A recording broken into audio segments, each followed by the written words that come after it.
Albert Einstein ने एक बार कहा था कि जो महिलाएं भीड़ का हिस्सा होती हैं वो महिलाएं अक्सर भीड़ से आगे नहीं जा पाती और जो महिलाएं भीड़ से अलग चलती हैं वो महिलाएं खुद को ऐसी जगहों पर पाती हैं जहां पर पहले कभी कोई नहीं गया। The woman who follows the crowd will usually go no further than the crowd. The woman who walks alone is likely to find herself in places no one has ever been before. हमारे देश में महिलाएं पूरी आबादी का 50% हैं, तो लोकसभा में महिला सदस्य सिर्फ 82 यानी कि 15% और राज्यसभा में महिला सदस्य सिर्फ 31 यानी कि 13% ही क्यों हैं?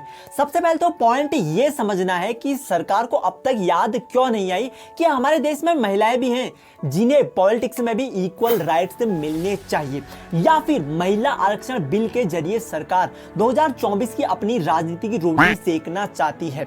सबको जानेंगे आज की इस वीडियो में, हमारे साथ वीडियो में अंत तक बने रहो। हमारे देश की सरकारों को महिला आरक्षण बिल का थॉट आया था एक संविधान संशोधन से। इस संविधान संशोधन को लागू किया गया था 1993 में और इस संशोधन में कहा गया था कि गांव में ग्राम पंचायतों में महिलाओं को 1/3 यानी कि 33% आरक्षण मिलना चाहिए और इसी संविधान संशोधन से थॉट आया महिला आरक्षण बिल का। इस महिला आरक्षण बिल में कहा गया था कि देश में भी लोकसभा और राज्यसभाओं में भी महिलाओं को 33% आरक्षण मिलना चाहिए। लेकिन अफसोस की बात कि तब से अब तक कुछ किया नहीं गया। महिलाओं को तब से अब तक राजनीति में शामिल करने के लिए कुछ खास काम किए नहीं गए। इंटर पार्लियामेंट्री यूनियन यानी कि अंतर संसदीय संघ और संयुक्त राष्ट्र महिला, ये तो ऐसी ऑर्गेनाइजेशंस हैं जिनका काम है वर्ल्ड के देशों को एक रैंक देना कि किस देश में कितने % महिलाएं राजनीति में हैं। और इन्हीं ऑर्गेनाइजेशंस की 2017 की एक रिपोर्ट के अकॉर्डिंग इंडिया की रैंक क्या है पता है?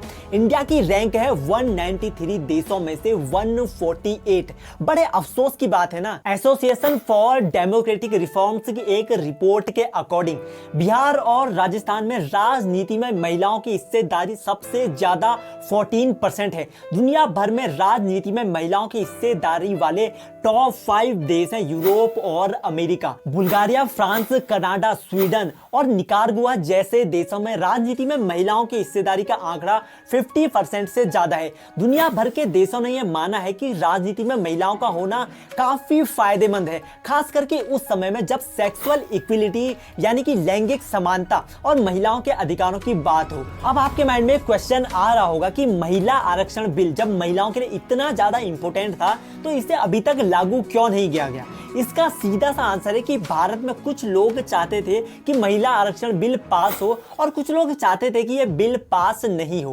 महिला आरक्षण बिल 1996 से ही संसद में लटका हुआ है। जब इसे पहली बार संसद में पेश किया गया था उस समय एच.डी. देवगौड़ा सरकार ने 12 सितंबर 1996 को महिला आरक्षण बिल संसद में पहली बार पेश किया था, लेकिन कई पार्टीज के विरोध के चलते ये बिल संसद में पास नहीं हो पाया। इसके बाद वाजपेयी जी की सरकार ने 1998 में फिर से महिला आरक्षण बिल संसद में पेश किया, लेकिन वाजपेयी जी की सरकार जो कि काफी पार्टीज की हेल्प से चल रही थी, उन्होंने महिला आरक्षण बिल का खुलकर विरोध किया और इस बार भी महिला आरक्षण बिल संसद में पास नहीं हो पाया। इसके बाद वाजपेयी जी की सरकार ने और कोशिश की महिला आरक्षण बिल को संसद में पास कराने की। वाजपेयी जी की सरकार ने 1999, 2002, 2003, 2004 में महिला आरक्षण बिल को पास कराने की कोशिश की, लेकिन अफसोस की बात कि उनकी सारी मेहनत बेकार हुई। महिला आरक्षण बिल संसद में पास नहीं हो पाया। इसके बाद 2008 में यूपीए सरकार ने महिला आरक्षण बिल को